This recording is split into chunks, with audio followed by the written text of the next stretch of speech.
વિરામ પછી સ્વાગત. મધ્યપ્રદેશની ભોપાલ બેઠક પરથી દિગ્વિજય સિંહ ચૂંટણી લડે તેવી શક્યતાઓ છે. ભાજપની પરંપરાગત બેઠક પર સાધ્વી પ્રજ્ઞા સિંહ ઠાકુરે ઇલેક્શન લડવાની ઈચ્છા પણ વ્યક્ત કરી છે. क्या आप दिग्विजय सिंह के खिलाफ कंटेस्ट करने जा रही हैं चुनाव में?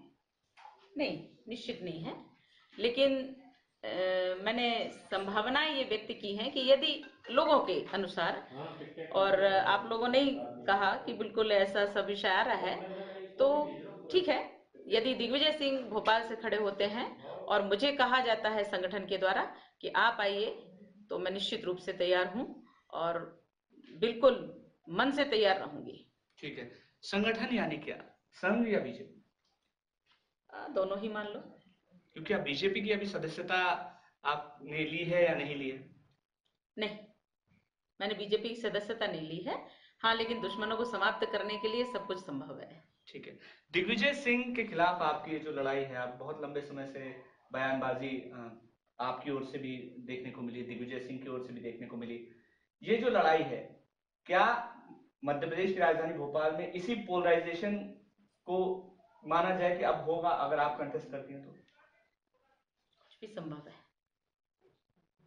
और मैंने कहा कि देश के दुश्मनों का विनाश करने के लिए, देश के दुश्मनों को परास्त करने के लिए यदि मेरा आह्वान होता है तो मैं पूरी तरह से तैयार हूं और पूर्ण मनोयोग से तैयार हूं, क्योंकि मैं कभी दलगत राजनीति में नहीं जाना चाहती थी। लेकिन एक पक्ष हमेशा समर्पण में खुला रहता है जो अपना खुद का नहीं होता और देश के लिए होता है, तो मैं देश को समर्पित हूं। देश की जैसी भी आवश्यकता होगी मैं उसके लिए तैयार हूं। हालांकि आपने पहले भी कई बार कहा है कि दिग्विजय सिंह देश के दुश्मन है, आप क्यों मानती हैं देश के दुश्मन, और क्या वजह है आपके इस जो आपकी जो लड़ाई है उसकी मूल वजह क्या है? सिर्फ दिग्विजय सिंह देश के दुश्मन नहीं, कांग्रेस देश की दुश्मन है, और इसलिए ये तो एक कण है दिग्विजय सिंह। कांग्रेस तो पूरी ही देश की दुश्मन है, इसलिए, और मैं ही नहीं जानती, ये सभी जानते हैं कि देश के दुश्मन कौन है।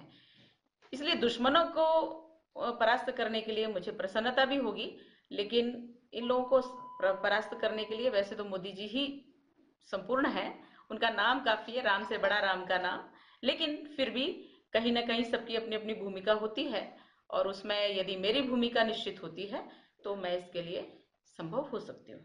ठीक है, तो बिल्कुल बहुत मुमकिन है कि अब दिग्विजय सिंह के खिलाफ साध्वी प्रज्ञा मैदान में हो भोपाल से, तो जाहिर है यहाँ का मुकाबला भी काफी हाई प्रोफाइल होगा और जाहिर है चुनाव बेहद दिलचस्प होने वाला है। मकरन काले, TV9 भारतवर्ष के लिए।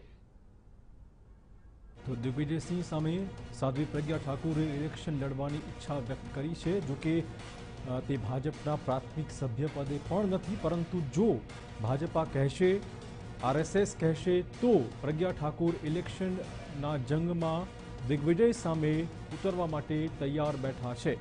આપણે કહી દઈએ, મધ્યપ્રદેશના ભોપાલથી દિગ્વિજય સિંહ ઇલેક્શન લડી રહ્યા છે, ત્યારે તેની સામે સાધ્વી પ્રજ્ઞા ઠાકુર પણ હવે બરાબરનો મુકાબલો આપવા તૈયાર છે.